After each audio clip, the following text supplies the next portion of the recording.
United nation की 122 देशों की लिस्ट में नेपाल की सेना चौथे नंबर पे।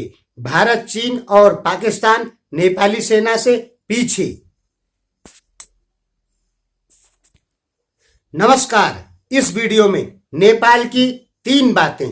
दोस्तों, आपको पता होगा कि गोरखाओं को बहुत बहादुर कहा जाता है भारत में या दुनिया में भी, लेकिन भारत में सबसे ज्यादा बहादुर कहा जाता है गोरखाओं को।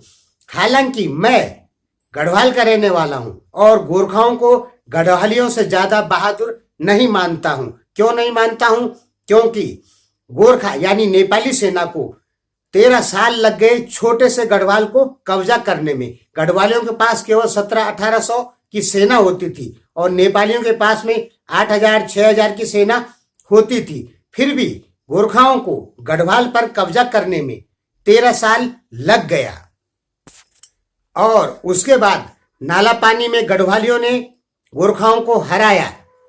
उस समय नालापानी जो वार हुई थी वो गढ़वाली और नेपाल के बीच में हुई थी। नेपाल के इतिहास में लिखा गया है कि अंग्रेज और नेपालियों के बीच में हुई थी। दोस्तों, नालापानी वार में ऑफिसर जो लोग थे वो अंग्रेज थे और लड़ने वाले जो सैनिक थे वो गढ़वाली थे। और उस युद्ध में भी गढ़वालियों ने नेपालियों को हराया।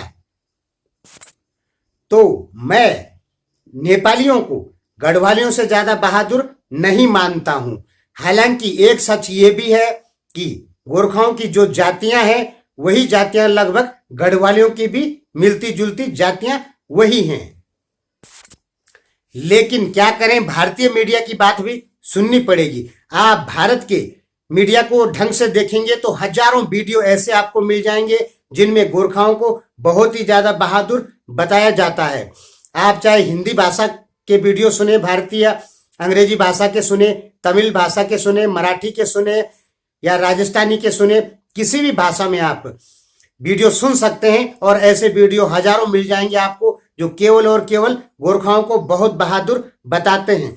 दोस्तों, इस समय भारत और नेपाल के बीच बहुत ज्यादा तनाव चल रहा है और इस बीच भी आप देखेंगे कि भारतीय मीडिया में हजारों वीडियो ऐसे बन रहे हैं जो नेपालियों को बहुत ही बहादुर बता रहे हैं, जबकि नेपाल की सारी मीडियाएं भारत को कायर और डरपोक बनाकर वीडियो बनाती है और भारत की सभी मीडियाएं गोरखाओं को बहादुर हैं ये बोलकर वीडियो बनाती हैं। आज भी ऐसे ही चल रहा है। यानी नेपाल की 99% मीडिया भारतीयों को डरपोक कायर बोल के वीडियो बनाती है और भारत की 99% मीडिया नेपालियों को बहादुर और अच्छे आदमी है ये बोलकर वीडियो बनाती है। आप भारतीय मीडिया के टीवी चैनल हो या सोशल मीडिया हो, उन पे नेपाल के बारे में जो वीडियो बनती है आजकल वो यही बोलकर बनती है कि नेपाल में केवल कम्युनिस्ट ही नेपाल के या भारत के दुश्मन हैं। नेपाल की जनता ठीक है, नेपाल की जनता भारत की सपोर्टर है, यही बोल के भारत में वीडियो बनते हैं। और भारत की सोशल मीडिया पे केवल और केवल प्रधानमंत्री ओली की बुराई की जाती है, नेपालियों की बुराई कभी नहीं की जाती है। लेकिन नेपाल की सोशल मीडिया पे भारतीयों की, भारत सरकार की, भारत की हर चीज की बुराई की जाती है, जबकि भारत की सोशल मीडिया पे या भारत के टीवी चैनलों पे नेपाल की कोई भी बुराई नहीं की जाती है, केवल और केवल कम्युनिस्ट पार्टी की बुराई की जाती है। तो इस समय भारत नेपाल के संबंध खराब होते हुए भी भारत की मीडियाओं में जो वीडियो बन रहे हैं वो नेपाल के पक्ष में ही, नेपाल के लिए अच्छे ही वीडियो बन रहे हैं। और इस दुनिया में गोरखाओं को बहादुर बताने में सबसे बड़ा योगदान है भारतीय मीडिया का।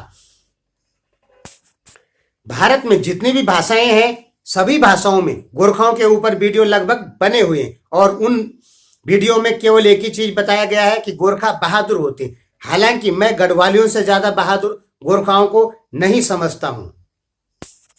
तो दोस्तों, अब बात करते हैं आगे।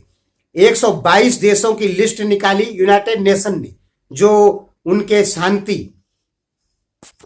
मिशन के तहत वो जो सेनाएं भेजते हैं उसमें नेपाल चौथे नंबर पर निकला है।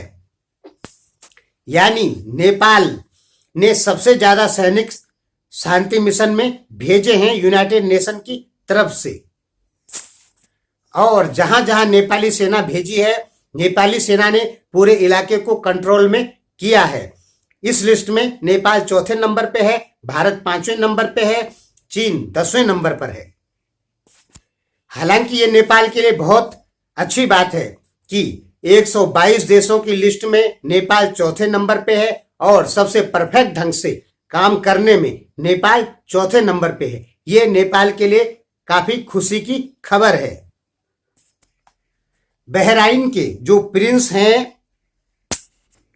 शेख नसीर बिन हमाद अल खलीफा, ये अपनी 20 सदस्यीय टोली को लेके नेपाल घूमने आ रहे हैं। ये मनासलू चोटी पर जाएंगे और हिमालय की यात्रा करेंगे।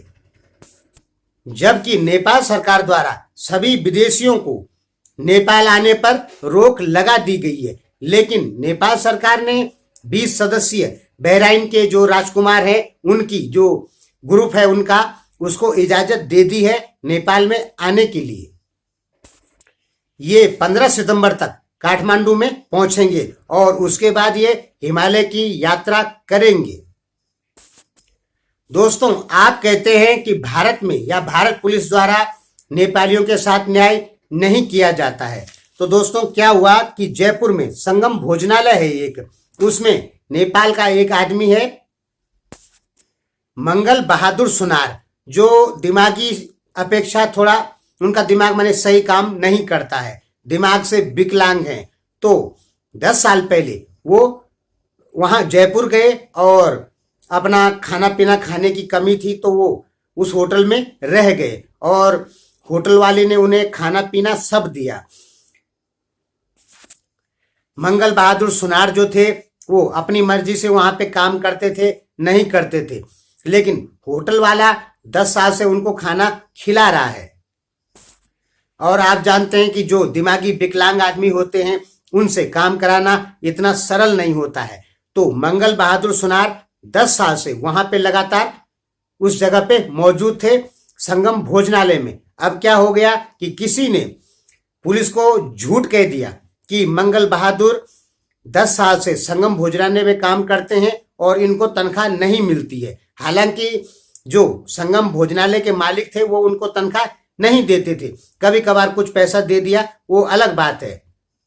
तो वो इसलिए नहीं देते थे कि मंगल बहादुर सुनार जो थे वो अपनी मर्जी से वहां पे रहते थे और उतना काम भी नहीं करते थे क्योंकि वो दिमागी विकलांग थे। अब पुलिस ने क्या किया कि संगम भोजनालय के जो मालिक हैं उनको पकड़ के जेल में डाल दिया और 10 साल की तनख्वाह पुलिस मांग रही है संगम भोजनालय के मालिक से कि मंगल बहादुर सुनार की 10 साल की तनख्वाह दो। और पुलिस अब मंगल बहादुर सुनार का खाता भी बैंक में खोलने जा रही है, जिसमें कि संगम भोजनालय के मालिक को 10 साल का वेतन देना पड़ेगा, जो कि लाखों रुपए में होगा। पुलिस ने यहां तक कह दिया है कि 10 साल की जो तनख्वाह वेतन बनता है उसका ब्याज भी संगम भोजनालय के मालिक को देना पड़ेगा। जबकि संगम भोजनालय के मालिक कह रहे हैं कि मंगल बहादुर सुनार को हम ऐसे ही अपने पास में रखे थे, ये कहीं जाते नहीं थे और हमारे ही पास आ जाते थे और खाना पीना यहीं खाते थे। अपनी मर्जी से कभी कोई काम कर लिया तो कर लिया, नहीं तो दिन भर घूमते रहते थे। हमारे बोलने का मतलब है कि जो नेपाली लोग कहते हैं कि भारतीय पुलिस नेपालियों के साथ न्याय नहीं करती है, तो ये नेपाली लोग 100% गलत कहते हैं। भारतीय पुलिस सबके साथ न्याय करती है, चाहे वो विदेशी हो चाहे वो भारतीय हो। नेपालियों के साथ भारत में कोई भी अत्याचार नहीं होता है। धन्यवाद।